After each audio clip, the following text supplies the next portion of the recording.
माझं नाव अंजली आहे आणि माझं वय 24 वर्षे आहे. मी माझ्या नवऱ्यासोबत राहते. आमच्या घरी माझ्या नवऱ्याचा मित्र विजय सुद्धा राहत होता.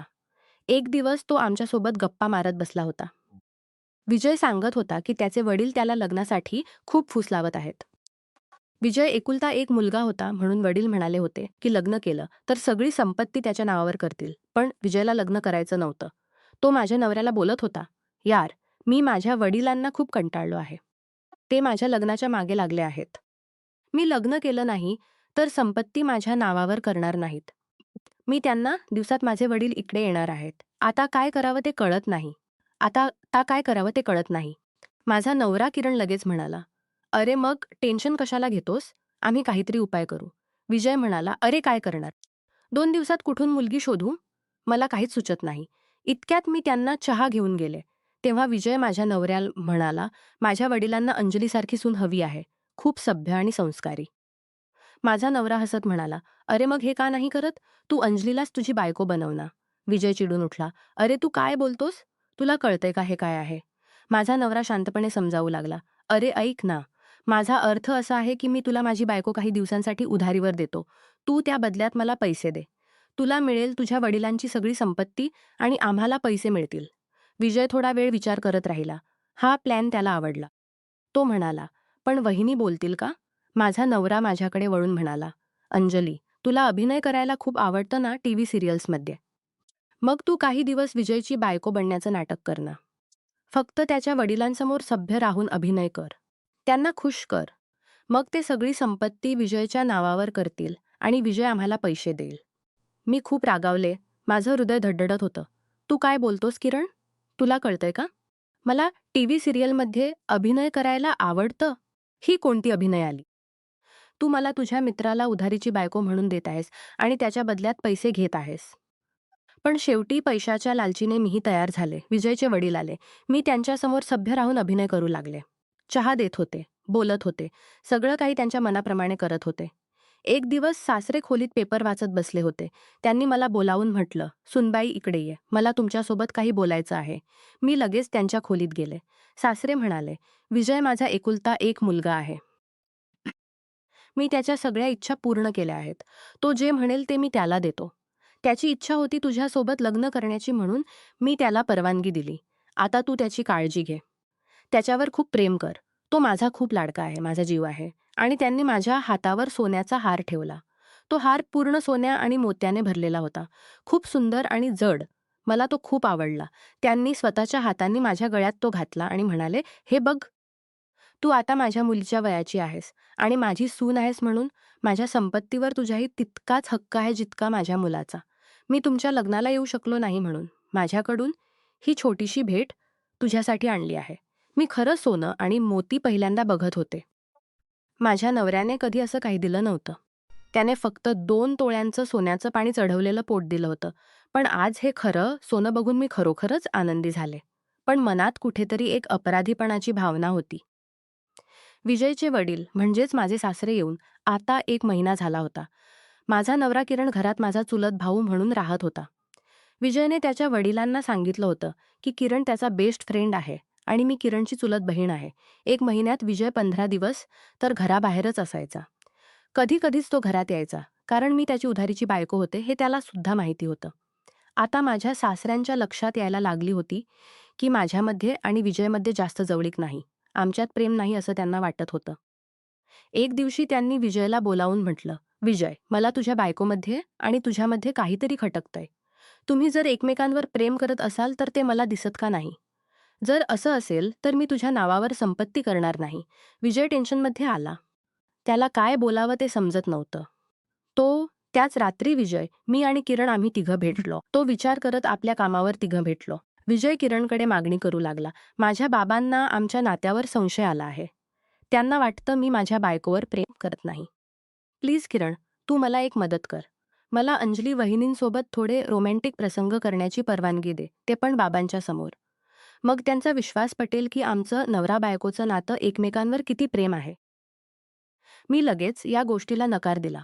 किरणला म्हणाले, "मी तुझ्यावर खूप प्रेम करते. तू मला जे सांगितलंस ते मी करत आहे फक्त तुझ्यासाठी. पण मी विजयसोबत अशी जवळीक निर्माण करणार नाही. हे मला अजिबात शोभत नाही." किरण मला समजावू लागला, "हे बघ अंजली, तू माझी बायको आहेस. आता 2 नाही तर 5 लाख विजय देईल. आपण किती पैसेवाले होणार आहोत. तू तो म्हणतोय तर त्याच्याशी जवळीक साध. फक्त माझ्यासाठी." आज माझा नवरा मला सपोर्ट करत होता. मी शेवटी विजयसोबत अशा काही गोष्टी करण्यासाठी तयार झाले. आता मी आणि विजय माझ्या सासऱ्यांसमोर एकमेकांसोबत प्रेमाने वागायला लागलो. एकमेकांकडे प्रेमाने बघायचो. एकमेकांना हातनी स्पर्श करायचो. आम्ही दोघे बाबा खोलीतून वरून खाली येण्याची वाट बघायचो. ते आम्हाला दिसले की आम्ही लगेच आमच्या नाटकाला सुरुवात करायचो. आम्ही दोघे प्रेम करतो, एकमेकांशिवाय जगू शकत नाही, असं आम्ही विजयच्या वडिलांना दाखवायचो. आमच्या दोघांमधील प्रेम बघून माझे सासरे खूप खुश व्हायचे. पण विजय बिझनेसच्या कामानिमित्त घरातून परत बाहेर राहायचा. हे माझ्या सासऱ्यांना काही पटत नव्हतं. ते विजयला फोन करून सांगत, "विजय, तू लग्न केलंस. तुझ्या लग्नाला फक्त 3 महिने झालेत आणि तू फक्त घराबाहेरच जास्त राहतोस. तुझ्या बायकोला अजिबात वेळ देत नाहीस. नोकरी करायची किंवा बिझनेस करायची गरज नाही. आपल्याकडे खूप संपत्ती आहे. तू एकटा त्याचा राजा होऊ शकतोस. मग तू कशाला लोकांची गुलामी करतोस?" विजय स्वतःची आवड म्हणून हे सगळं करत असल्याचं सांगत असे. एक दिवस मी सासऱ्यांना चहा देताना म्हणाले, "बाबा, मी माझ्या किरण दादाला चहा देऊन येते." सासरे म्हणाले, "तू खूप नशीबवान आहेस रे. मला तुझ्यासारखी सून मिळाली, इतकी संस्कारी. सगळं काही करते. घरात मोलकरण ठेवता येत नाही का? तू सगळं काम एकटी करतेस." तितक्यात घरात आधी ठेवलेली मोलकरण आली आणि बोलली, "अंजलीबाई, माझं पहिल्या महिन्याचं पेमेंट कधी देणार आहात?" मी रागात तिला म्हणाले, "अगं, मी तुला सांगायचंच विसरले होते. तुझे पैसे मी ट्रान्सफर करून देणार आहे. आता तुला आमच्या घरी काम करायला यायचीही काही गरज नाही." ती लगेच म्हणाली, "तुम्ही का मला कामावरून काढत आहात? मला तर विजय सरांनी इथे कामाला ठेवलं आहे." माझे सासरे तिला बोलले, "ही विजयचीच बायको आहे. ती जसं म्हणेल तसं करायचं." ती मोलकरण लगेच बोलली, "कोणी सांगितलं तुम्हाला ही विजयची बायको आहे?" तेव्हा मला लगेच कळलं, की ही मोलकरण आता आमचा सगळा पोल खोलून देईल. म्हणून मी तिला लगेच म्हणाले, "तू इथून चालली जा. तुझे पैसे तुला मिळून जातील." ती मोलकरण रागात एक डुप्लिकेट चावी तिथे खाली टेबलावर ठेवते आणि बोलते, "ही घ्या तुमच्या घराची डुप्लिकेट चावी. काही चोरी गेलं तर मला परत बोलू नका. अशी काय माणसं आहेत, कोण कोणाची बायको ते पण समजत नाही." इतकं बोलून ती तिथून निघून गेली. मी बाबांना लगेच बोलले, "तुम्ही टेन्शन घेऊ नका बाबा. आजकालच्या मोलकऱ्या अशाच असतात. मी किरण दादाला चहा देऊन येते. तुम्ही आराम करा." माझे सासरे आता त्या चावीकडेच बघत होते. ते चावी खिशात ठेवून घेतात. मी किरणला चहा देते. आज किरणने खूप दिवसांनी असं मला जवळ ओढलं आणि म्हणाला, "खूप दिवस झालेत. आता आपण एकमेकांसोबत झोपलो नाही किंवा काही रोमॅन्टिक गोष्टी केल्या नाहीत." मी रागाने त्याला म्हणाले, "तू तर मला दुसऱ्यांची उधारीची बायको बनवून ठेवलेला आहेस ना. त्यामुळे तू आता हे असं काहीही करू शकत नाहीस." किरण लगेच मला बोलतो, "अगं माझी राणी, मी तर आपल्यासाठीच तुला ते करायला लावलं आहे ना. पण आता मला कंट्रोल होत नाही. चल, मला तुझ्यासोबत संबंध करायचे आहेत." मी त्याला म्हणाले, "थोडंसं थांब. दरवाजा उघडा आहे. मी लावते आणि नंतर आपण करूयात." दरवाजा लावायला मी पुढे येते. समोर माझा सासरा बघून माझ्या तर पायाखालची जमीनच सरकली. मी खूप घाबरले. माझे सासरे माझ्याकडे रागाने बघत होते. मी मात्र त्यांना सॉरी असंच म्हणत होते.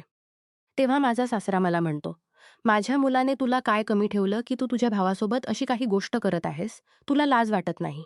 तू असं करताना आता मी माझ्या मुलाला सगळं काही सांगून देतो."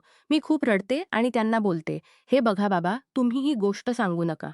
जर विजयला हे सांगितलं तर तो तुटून जाईल. खरं तर मी हे सगळं तुमच्या मुलामुळेच करते. कारण तुमच्या मुलामध्ये पुरुषार्थ नावाची काही गोष्टच नाही. मी जेव्हाही त्याच्या जवळ जाते, तेव्हा तो माझ्यापासून बाजूला जातो. म्हणून मी अशी गोष्ट केली की त्याच्या मित्रासोबत मी माझं सुख बघितलं. तुम्ही प्लीज हे माझ्या नवऱ्याला सांगू नका. तुम्ही या बदल्यात मला जे मागाल ते मी तुम्हाला देईन." तोच माझा सासरा माझ्यासमोर एक कट ठेवतो. असं म्हणत, "असं असेल तर मी तुला एका रात्रीसाठी माझी बायको बघू इच्छितो. तू माझ्यासोबत संबंध ठेव, माझ्याजवळ ये.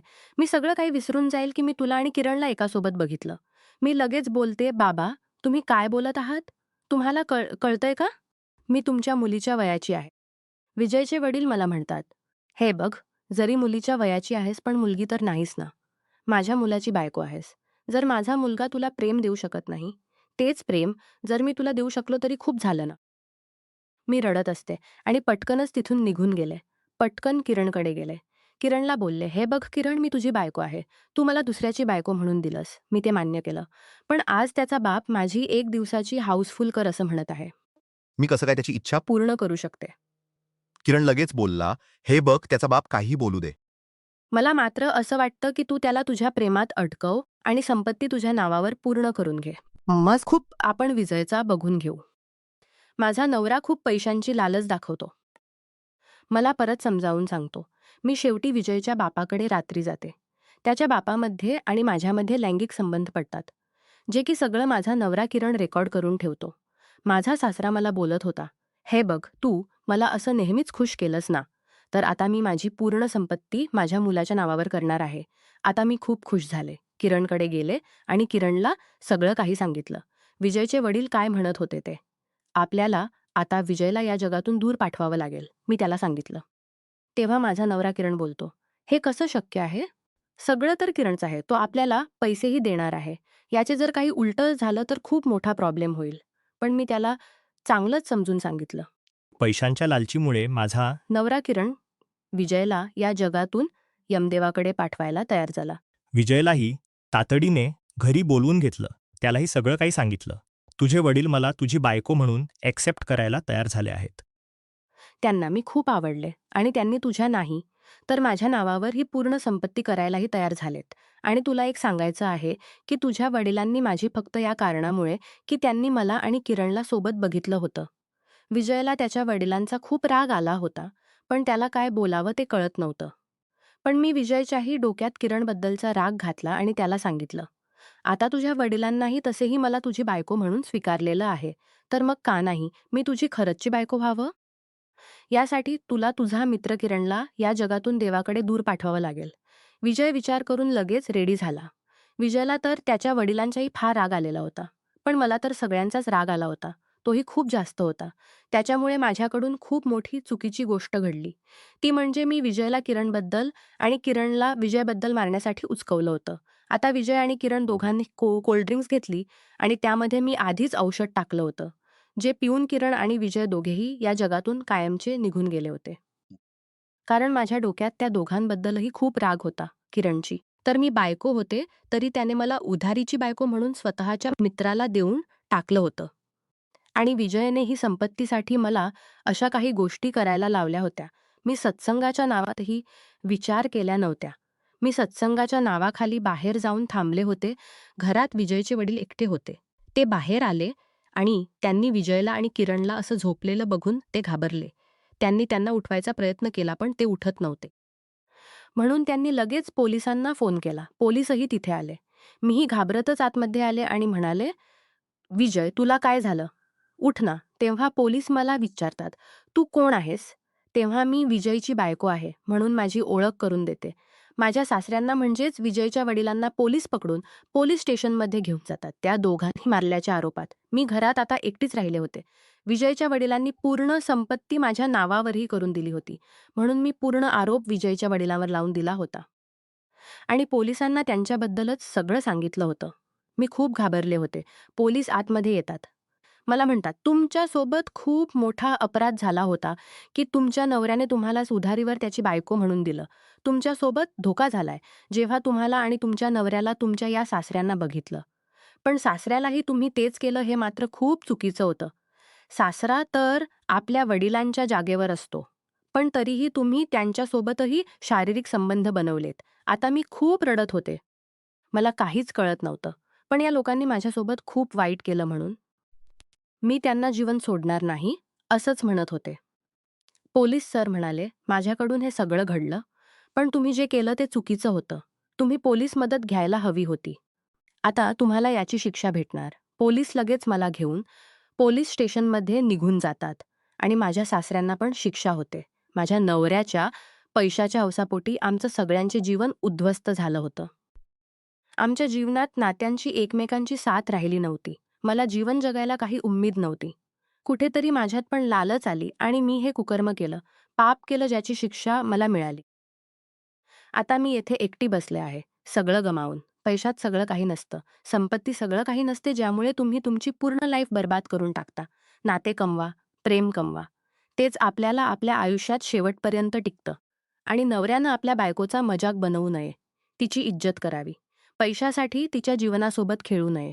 शेवटी फक्त एकच बोलेन, जे आहे आपल्याकडे त्यात समाधानाने राहावं.